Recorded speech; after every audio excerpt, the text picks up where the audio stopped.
दोस्तों नमस्कार।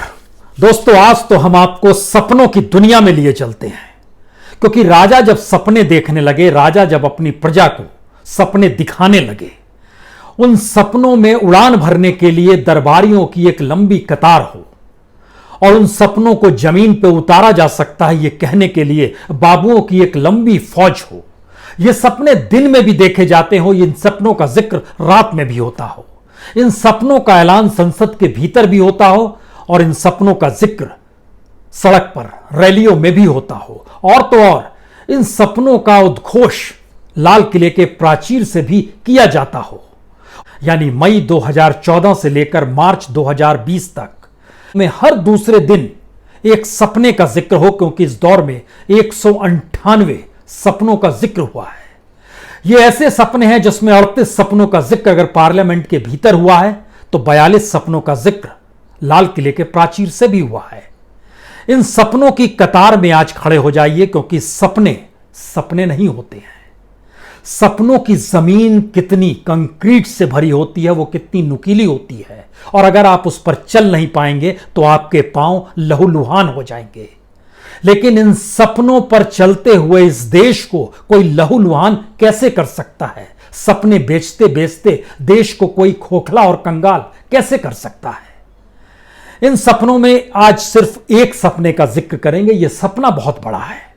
इस सपने का जिक्र 2015 में पहली बार किया गया था, 25 जून को, जब कहा गया था हमने सपना देखा है कि जब आजादी के 75 बरस हो तब हिंदुस्तान के गरीब से गरीब का भी अपना घर हो। और इस बात का जिक्र किया गया था कि 2022 में हर किसी के पास अपना घर होगा। इसका नाम दिया गया था प्रधानमंत्री आवास योजना।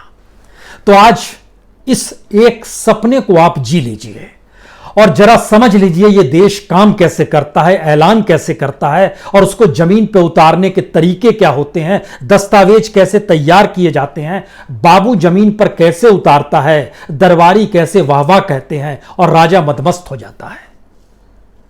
इन सपनों की फहरिस्त में 25 जून 2015 को इस बात का जिक्र किया गया कि 2022 तक 1,12,00,000 घर बन जाएंगे। और ये सारे जिक्र जो हम कर रहे हैं ये सरकार के डॉक्यूमेंट्स के आधार पर है, जो कि इस देश के भीतर में प्रधानमंत्री आवास योजना की पूरी एक रिपोर्ट तैयार की गई। उसमें इस बात का जिक्र किया गया कि बरस दर बरस कैसे कैसे इस देश के भीतर में घर बनते चले जाएंगे। 2015 में 7,26,000 घर बनेंगे, 2016 में लगभग 16,76,000 घर हो जाएंगे, 2017 में 41 लाख घर बन चुके होंगे, 2018 में 80 लाख से ज्यादा घर बन जाएंगे, और 2019 जो पिछले बरस था तकरीबन 103 लाख यानी 1,03,00,000 घर बन चुके होंगे, और टारगेट है 1,12,00,000 घर का। और सरकार की अब जो रिपोर्ट आई है इस बात का जिक्र किया गया है कि 32 लाख घर बन गए हैं। नियम से बनने चाहिए थे लगभग 1 करोड़ घर, लेकिन बने हैं 32 लाख घरों का जिक्र है। हमें लगा कि वाकई 32 लाख घरों को भी अगर मान लिया जाए कि ये बन गए हैं तो भी स्थिति इस देश के भीतर की होगी क्या। और इसके लिए जब एक एक पन्ने टटोलने शुरू किए और इस बात का जिक्र शुरू हुआ कि आखिर घर बनते कैसे हैं, किनके लिए घर बनाए जाते हैं, किन्हें कितनी छूट दी जाती है, उन घरों को खरीदने वाले लोग कौन होते हैं, और क्या वाकई घर बन रहे हैं या सब कुछ हवा में है। इन बातों का जिक्र इसलिए बड़ा महत्वपूर्ण है क्योंकि इस घरों को बनाने के लिए जो पूरा प्रोजेक्ट बनाया गया उस पर खर्च तकरीबन 6,13,000 करोड़ का था। इसका जिक्र 2015 में कर दिया गया था। हर बजट में एलोकेशन किया जा रहा था और बजट के बाहर पैसा देना पड़ता था तो उसकी भी व्यवस्था का जिक्र हो रहा था, और इसका जिक्र बार बार हो रहा था कि हम इस रूप में इतना पैसा देंगे। जैसे पिछले बरस जो 64,000 करोड़ रुपए 64,000 करोड़ रुपए 2019 में जो दिए गए, बजट में जिक्र किया गया था 26,000 करोड़ का, और उसके बाद कहा गया कि बाकी 38,000 करोड़ यानी 38,000 करोड़ जो है ये EBR यानी एक्स्ट्रा बजटरी रिसोर्स के जरिए दिया जाएगा। हमें लगा वाकई इस देश के भीतर में सबको घर मिल जाए, इससे बेहतरीन सपना तो कोई नहीं देख सकता है। और जब जिक्र हुआ कि सरकार ने कहा कि 32 लाख घर बन चुके हैं, और 32 लाख घर का मतलब है 29%, टोटल घरों का 29% ही बना है। तो पहला सवाल आपके जहन में यह आएगा, क्या वाकई अगले 2 बरस के भीतर इस देश के भीतर में बाकी जो बचे हुए घर हैं, जिसमें तकरीबन 80 लाख घर बन जाएंगे क्या? क्योंकि 32 लाख ही बने हैं अभी, तो 80 लाख बन जाएंगे क्या? 80 लाख घर बनाने के लिए पैसा है क्या सरकार के पास? हमें लगा जो स्थिति इस देश की अर्थव्यवस्था की, आरबीआई ने जिस तरीके से हाथ खड़ा कर दिया है, लेकिन उस दिशा में जाए इससे पहले क्या हुआ यह देख लिया जाए। और इसको जब देखना समझना शुरू किया तो आपको जानकर यह हैरत होगी कि 2015 ऐलान के दिन से लेकर 2020 तक जो पैसा सैंक्शन किया गया वह था 3,90,752 करोड़।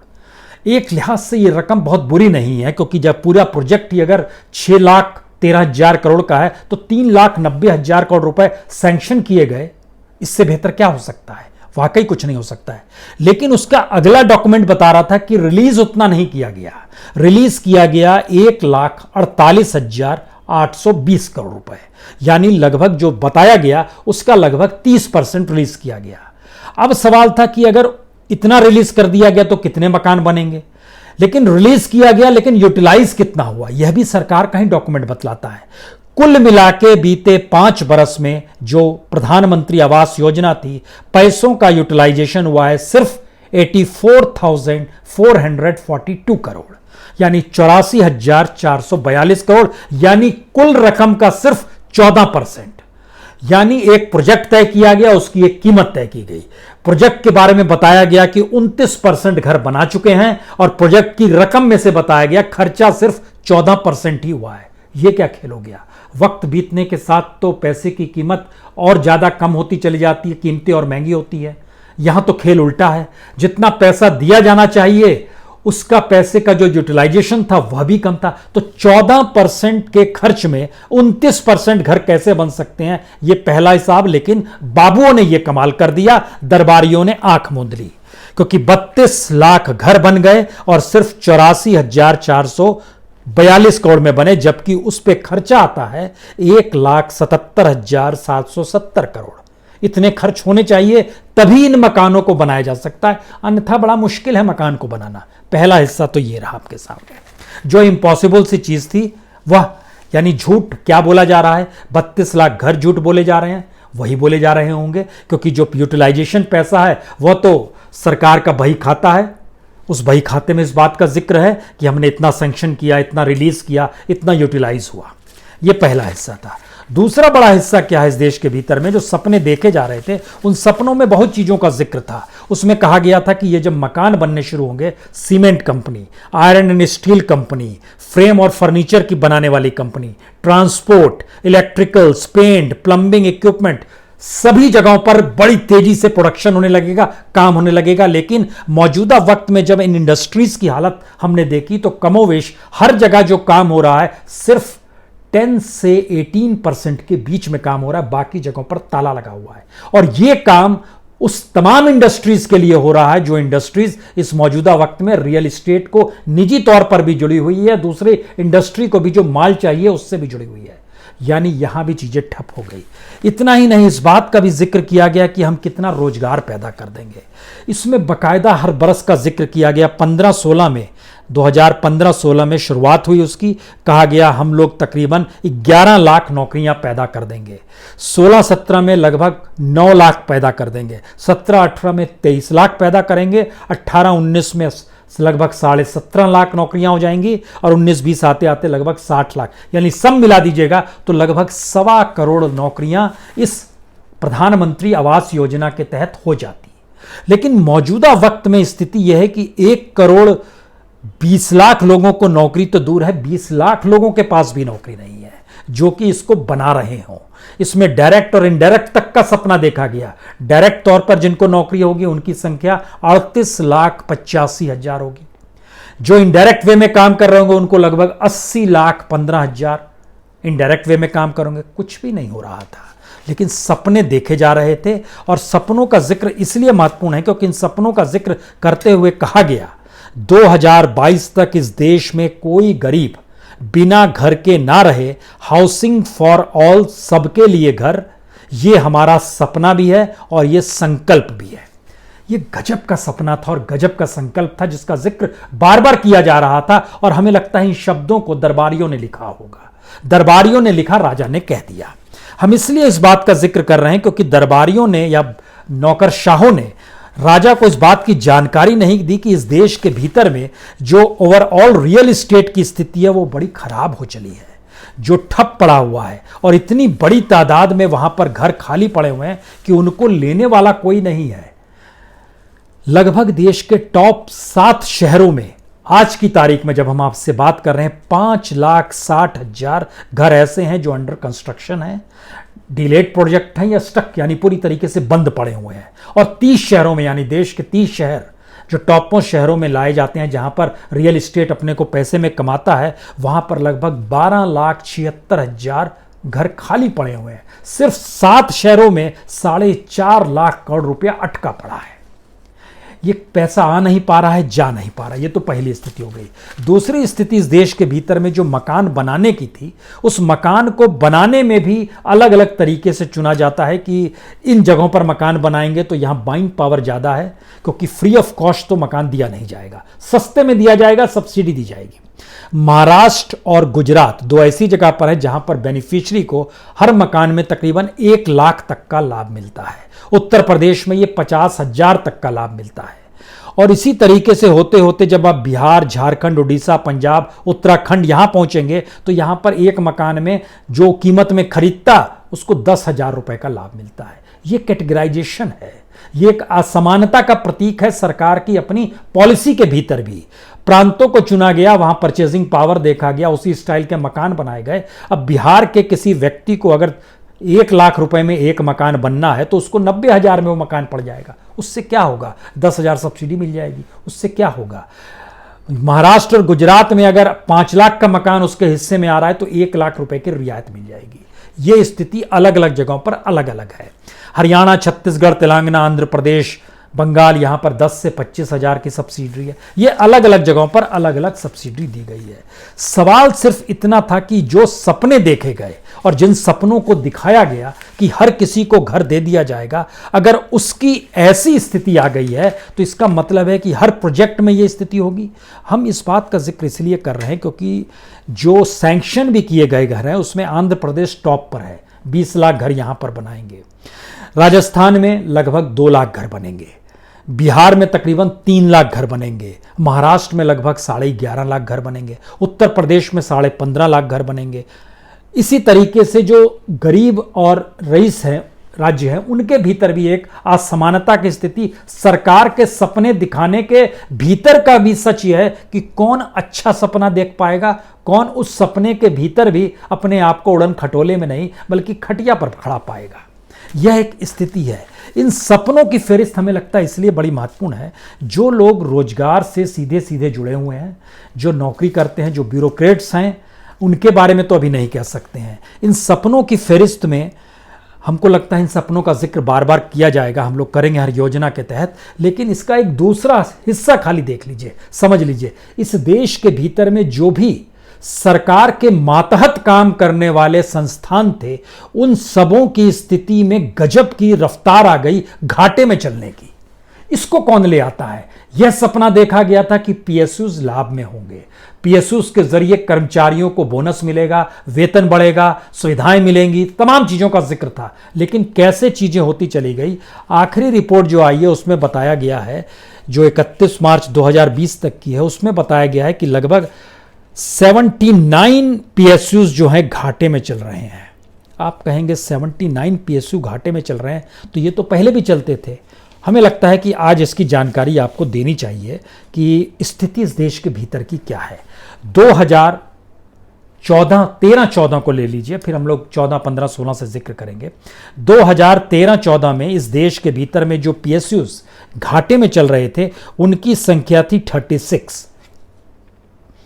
अब देखिए कैसे रफ्तार पकड़ता है। 2015-16 में पीएसयूज घाटे में आते हैं 48, 2016-17 में 54, 2017-18 में 56, 2018-19 में 70, 2019-20 में 79। इतने पीएसयूज घाटे में चल रहे हैं। जो पिछले साल का डाटा, जो आखिरी डाटा गवर्नमेंट ने घाटे का जारी किया उसमें इस बात का जिक्र किया कि जो 70 पीएसयू घाटे में चल रहे हैं उससे सरकार पर 31,000 करोड़ का बोझ पड़ता है। इसीलिए उसके जहन में यह बात आती है कि वो बेच दे इसको।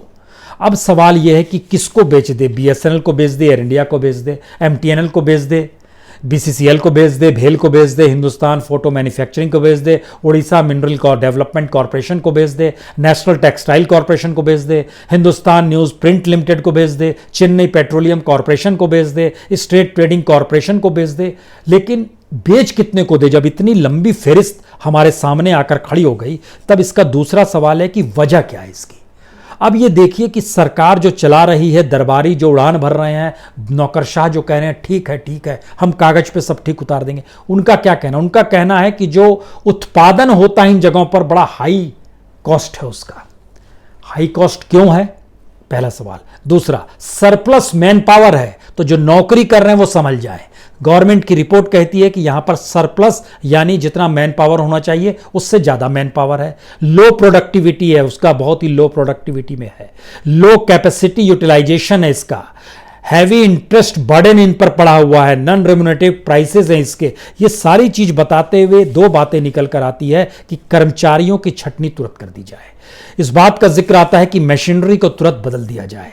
इस बात का जिक्र आता है कि जो प्रोडक्शन यहां पर हो रहा है वो यूजलेस है, उससे बेहतर है कि बाहर से माल मंगा लीजिए, इंपोर्ट कर लीजिए पूरा माल, क्योंकि आपका अपना इनपुट बेहतरीन नहीं है। हमने इसमें भी एक टेस्ट केस लिया, और टेस्ट केस लिया इस देश की उस कंपनी का जो कि आज से नहीं बीते 40 साल से इस देश में सबसे ज्यादा लाभ देती आई है।